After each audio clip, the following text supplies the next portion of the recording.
YouTube, what's good, guys? It's your boy Titty, and I'm back again with another video from Fantasy Good Sports, guys. And today's video is going to be on my top 10 guys that you can draft after the 8th round in a redraft league. So make sure you hit the like button and subscribe to this channel. This is cutting edge content. And guys, make sure you flood the comment section and let me know what you think about my list. Any type of questions that you may have, guys, it's fantasy football time.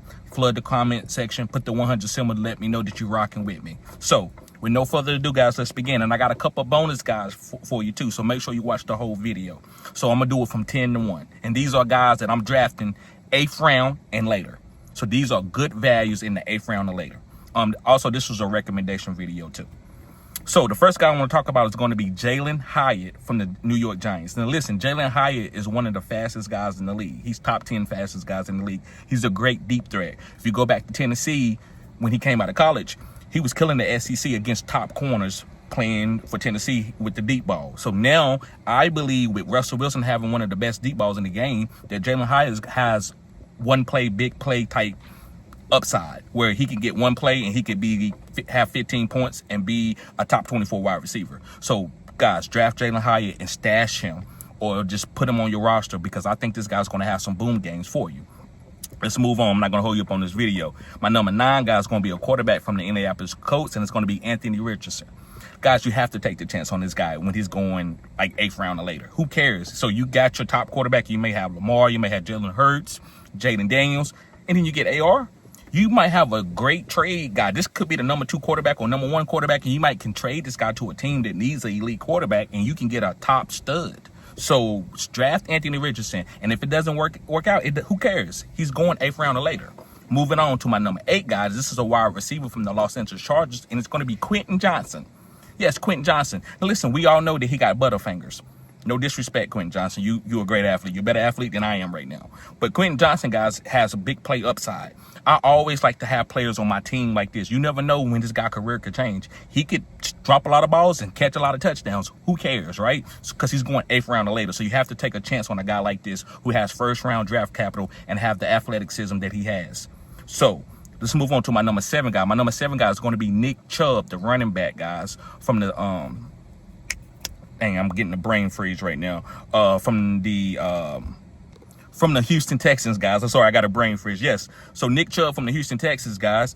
This guy, with Joe Mixon having problems with a foot, Nick Chubb could come in and get 10 rushing touchdowns. That's all they need him from. He don't have to have a bunch of big yards or anything. They just need him to be a good goal line back. And I think Nick Chubb can be that. So he's a great value on the board. And he's going to 8th round or later. Moving on to my number 6 guy, that's going to be a quarterback from the New England Patriots, and it's going to be Drake May. And guys, Drake May had a game where he had 90 yards rushing. Wow, everybody ain't had 90 yards rushing in the NFL game as a quarterback. So I like that upside for Drake May, and he got a little bit better weapons. He got Stephon Diggs. He has who else? He got Stephon Diggs. Who else he got on that team, guys? He got Demario Douglas. He has a lot of great talent. So I think that Drake May, guys, could be a league winner where you getting him after the 8th round. A young player, big arm. Yeah, we are worried about the talent, but I'm not worried about the talent. I think they are trying to get guys that fits his skill set. So don't forget to get Drake May. My number 5 guy is going to be Tyjae Spears. Yes, guys, Tyjae Spears. And the reason why I like Tyjae Spears, guys, I don't believe that Tony Pollard can hold up the whole year. Eventually, Tyjae is going to get that role. And even if he doesn't, he's in a split backfield where he still can be startable, giving you a floor of 10 to 12 points as a split backfield guy. But totally by himself, he could give you 15 or 20 points, maybe more. He could be a league-winning guy like a Chase Brown type. So make sure you draft Tyjae Spears. He's going after the 8th round. I'm getting this guy every single draft, because I'm like, this is a running back that's going to play a lot. He might not be starting, but he's going to play a lot, and he could get the starting role if something happened to Tony Pollard. And Tony Pollard hasn't played a full season his whole career. All right, let's move on to my number 4 guy. My number 4 guy is going to be Braylon Allen from the New York Jets, and he's one of the premium handcuffs in this whole league. Now, listen, the way my rankings, this is not like a ranking. These are just how I'm listening to guys. But Braylon Allen, guys, if anything happened to Breece, not Breach, no, I call him Breach, though. Breach Hall, Braylon Allen could be a league winner. This guy is fantastic. You watch him in camp. Right now he's going through a little bit of an injury, but this guy, if you watch him from last year to this year, you can see that he's very talented. That's why they want to run the ball. They know they got some really great running backs in this backfield. So make sure you get Braylon Allen as the #1, probably handcuff type guy. Going on to my #3 guy is going to be a wide receiver from the Seattle Seahawks, and it's going to be Cooper Kupp. And Cooper Kupp is still Cooper Kupp, guys. He don't need speed, never needed speed. So he's very crafty. So he's going to get 7 to 8 targets with JSN being there. And he could be a top 24 to top 32 wide receiver. And in a 3 wide receiver league, that's valuable. So Cooper Kupp is still Cooper Kupp. He might not play the whole season, but squeeze whatever you can get out of that, right? All right, going on to my #2 guy is going to be David Njoku, the tight end from the Cleveland Browns. And David Njoku, to me, if Shadur Sanders is going to play, it's going to be high targeted. Joe Flacco, high targeted. You know what he did with Joe Flacco a couple years ago. So what you think he's going to do this year? They still going to target him. This guy's still a phenom type tight end, right? So I like David Njoku. Pick him up, and I got him actually ranked. Even though he's the 8th, he's going after the 8th round. I have him ranked as my #3 tight end on the board, right? Go check out my tight end video from yesterday. All right, guys, and last but not least, it's not no big-time guy, but a guy I think it's fantastic value going 8th round or later is Aaron Jones. He's still a running back who's going to catch a lot of passes. He's going to catch 70, 80 passes. He might not get all the goal line work. Maybe Jordan Mason comes in and gets some of the workload and get some touchdowns, but he's not going to catch 70, 80 passes like Aaron Jones. Aaron Jones is a great receiving running back, and he could run between the tackles, and he is explosive. It's just about his injury, but remember, it's 8th round or later.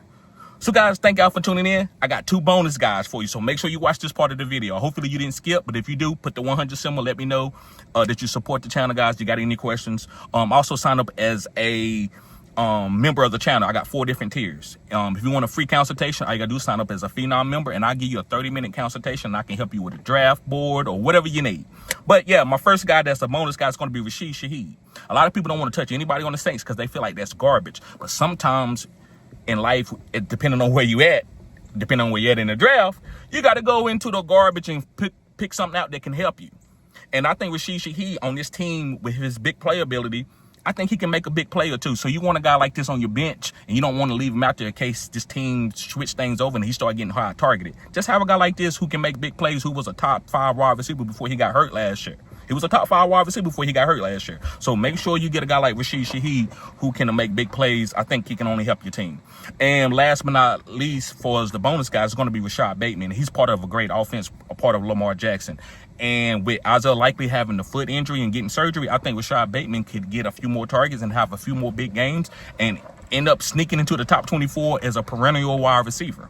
So guys, thank y'all for tuning in. Make sure you hit the like button, subscribe to the channel. This is cutting edge content. You got any questions, guys? You got any recommendations for any video? Anything you need, hit your boy up in the comment section. See y'all guys later. Peace.